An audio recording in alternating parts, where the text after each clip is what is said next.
toka wadhi nyime en ni jotelo mag oganda Jo-Kisii odhi nyime nyono piny mar wacho ni Kenya Kwanza nindo e tich kaachiel gi chiwo singo mag miriambo motelo ne yiero maduong' ma higa 2027 ka giloso e gwenge ma Bosa Maro e kar chung' od bura ma West Mugirango e kaunti ma Nyamira e kind iko mar seneta ma Nyamira mar ner seneta ma Nyamira Okong'o Omogeni.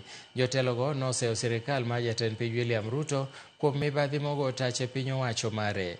Ne giwago bonus mapuot mimiyo jopur, deko mar omenda mag siro somb jopuonjre e mbalariany e kind weche mamoko ka gigoyo debe ne jalar tend piny Kenya yiero maduong' mabiro gotiko mar Jubilee kaka jatelo man kod rekod maler mar tich. Sasa nimesikia some of our national leaders are saying, oh, we are average thinkers, we are average people, and so on. Are we actually average, or Kenya is reeling from the vagaries of an average government? Serikali, every corner you look is chaos. Education chaos. What we are asking the government to do is simple. Let them do their job. That is what they are paid to do. Rais, ulituambia kwamba wewe ukichukua uongozi utatetea mkulima. Ukatuambia kwamba ile bonus ya mkulima itaenda mpaka shilingi 50.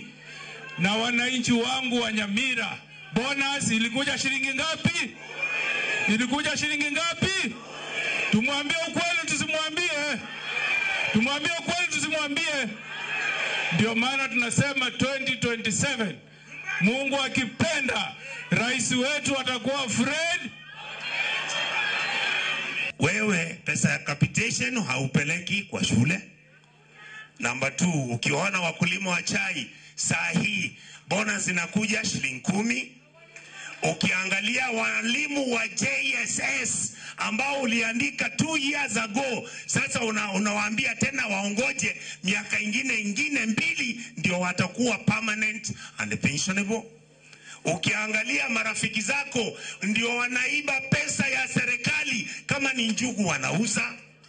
Na ningependa kueleza ya kwamba haja yetu ya kutaka mabadiliko katika uongozi bado ni hakika. Na tuwezi tukafanya hivyo tukiwa nje ya fence. Tunafaa tulete hiyo, tupate kutafuta hiyo uongozi tukiwa wapi? Tukiwa ndani.